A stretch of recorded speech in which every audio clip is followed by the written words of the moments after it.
আসসালামু আলাইকুম, hello viewers.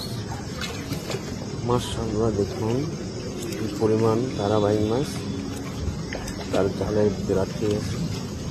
জালগুলো দিক দিয়ে মাঠের পানির নিচে বাদ দিয়ে পাতা হচ্ছে। দেখুন কি পরিমাণ বাইং মাছ প্রতিটি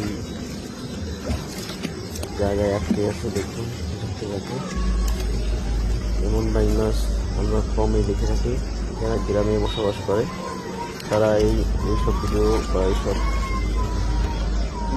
কিছু দেখতে পারে সরাসরি। দেখুন জেলে তার জালে পরিমাণ যে বাইং মাছ বাঁধে। আমার লাইফে এত পরিমাণ বাইং মাছ, তারা বাইং মাছ দেখিনি কখনো। এত বড় বড় মাছগুলো খেতে অনেক সুস্বাদু, এর দামও ব্যাপক।